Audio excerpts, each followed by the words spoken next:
Dan puji hanya milik Allah yang telah melimpahkan rahmatnya kepada kita semua. Alhamdulillah dengan kudrat iradahnya kita bisa berkumpul. Alhamdulillah dengan kudrat iradahnya kita semua sehat walafiat. Dan juga tak lupa salawat serta salamnya Allah mari kita limpah curahkan kepada baginda alam, yakni Habibi wa Habibana Kanjeng Nabi Muhammad sallallahu alaihi wasallam. Diseminasi modul 1.4 tentang budaya positif. Sebelumnya saya sebagai pengatur acara akan menyampaikan atau memberikan sambutan kepada Bapak Kepala Sekolah SD Sumarsana dan sekaligus pemaparan tentang diseminasi modul 1.4. Sebelumnya marilah kita buka acara ini dengan bacaan Bismillah bersama-sama. Bismillahirrahmanirrahim. Dan untuk selanjutnya kami serahkan kepada Bapak Kepala Sekolah untuk menyampaikan pemaparannya. Dipersilakan. Assalamualaikum warahmatullahi wabarakatuh.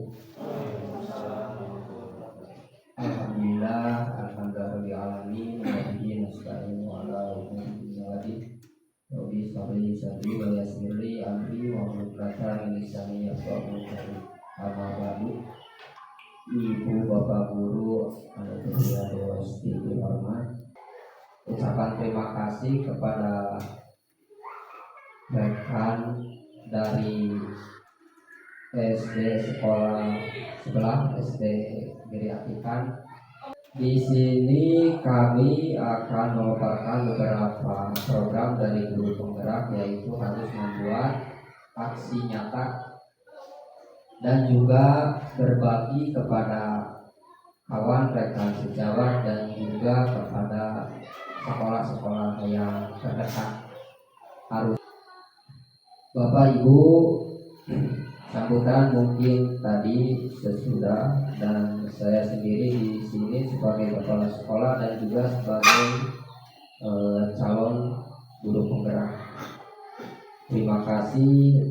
Dan mungkin di sini saya tujuannya bukan untuk menggurui, tapi memaparkan yang sudah saya dapat, yaitu dari materi di guru penggerak.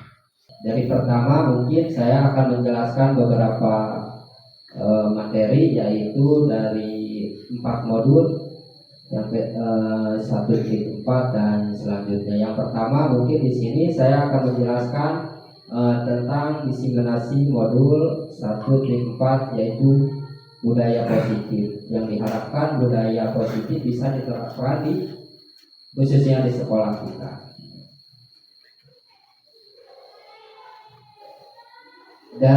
Mungkin dari diskusi ini kita sepakati bersama memanfaatkan dan saling berbagi waktu, buka hati dan pikiran untuk sesama untuk belajar. Yang ketiga, mengangkat tangan apabila ingin berbicara dan berpendapat.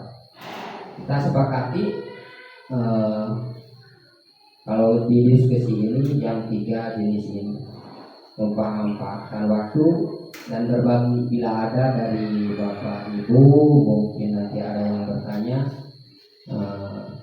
biar kondisinya nyaman dan tidak apa-apa, mungkin bisa diacukan tangan dulu untuk bertanya atau mungkin ada sanggahan dan ada tambahan dari yang kekurangan dari materi ini.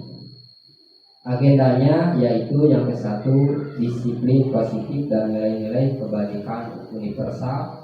Yang kedua, teori motivasi, hukuman dan penghargaan restitusi.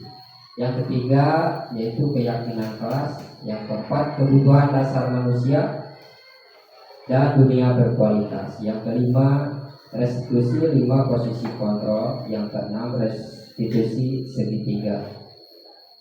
Yang selanjutnya pembelajaran ke-1 yang tadi sudah kita bahas bersama, yaitu disiplin positif dan nilai-nilai kebajikan universal.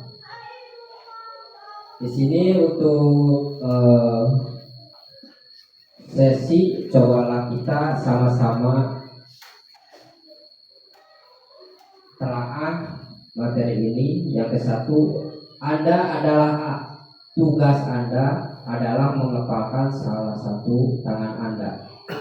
Yang kedua, coba Anda bayangkan bahwa Anda menyimpan sesuatu yang sangat berharga di kepalan tangan itu.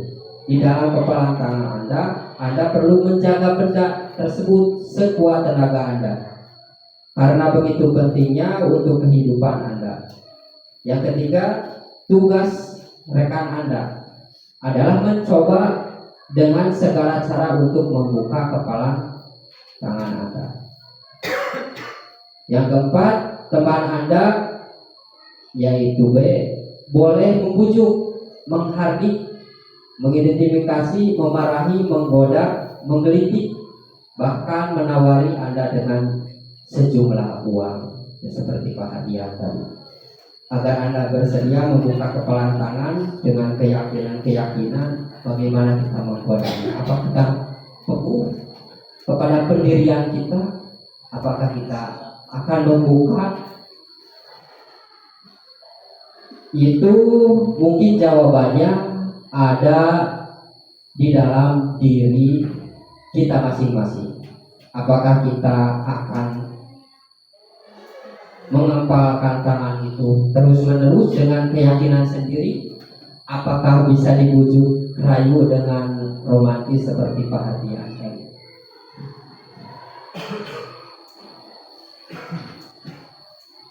Yang kedua, mungkin perubahan paradigma khususnya dalam situasi belajar.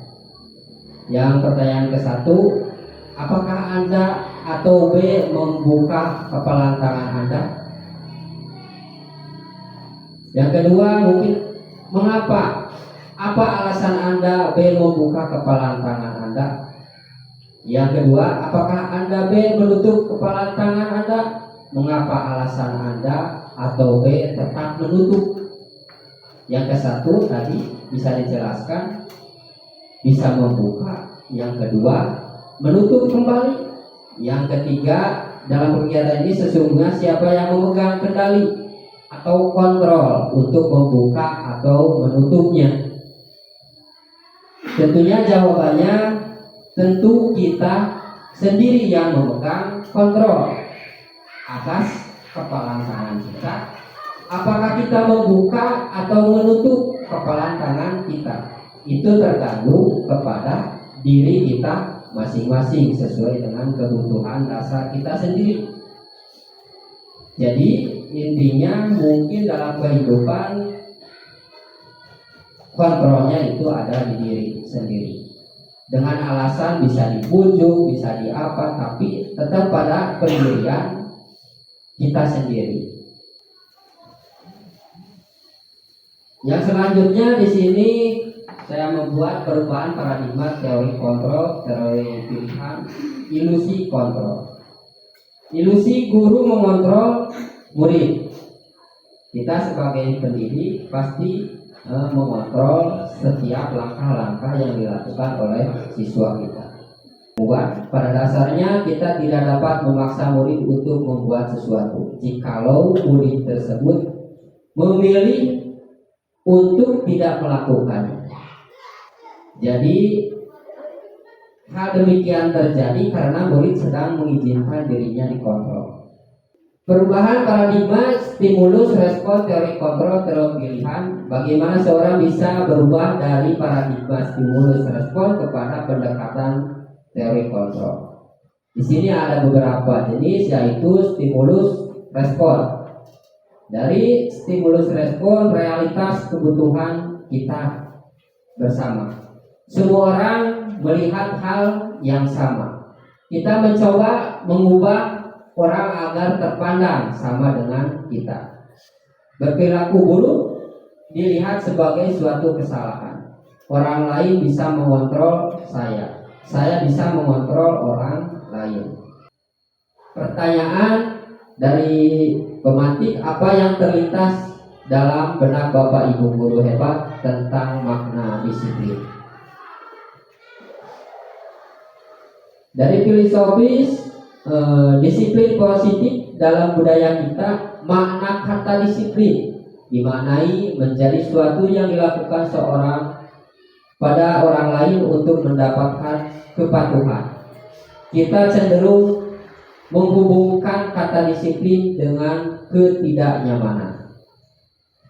Bapak pendidikan kita Ki Hajar Dewantara mengatakan bahwa di mana ada kemerdekaan, disitulah harus ada disiplin yang kuat.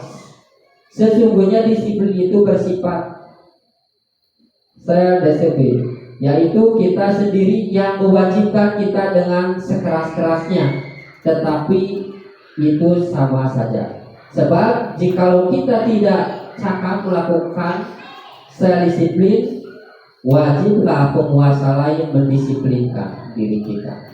Dan peraturan demikian itulah yang harus ada dalam suasana yang merdeka.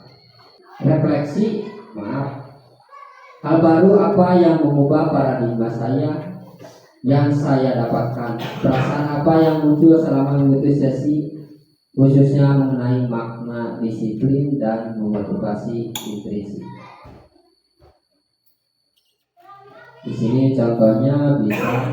Dan selanjutnya, terima kasih sudah mengikuti pembelajaran dan kita mungkin bersama-sama untuk bisa mengamalkan tentang dari paparan saya tadi.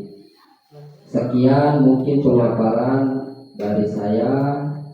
Terima kasih sekali lagi untuk kesediaannya untuk mengikuti yang sudah saya programkan, dan dikembalikan lagi ke moderator.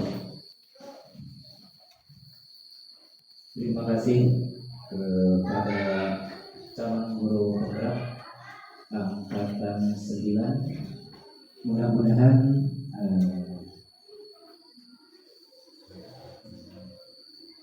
bisa menambah ilmu untuk kita semua, kemudian bisa dapat melaksanakan di masa yang akan datang.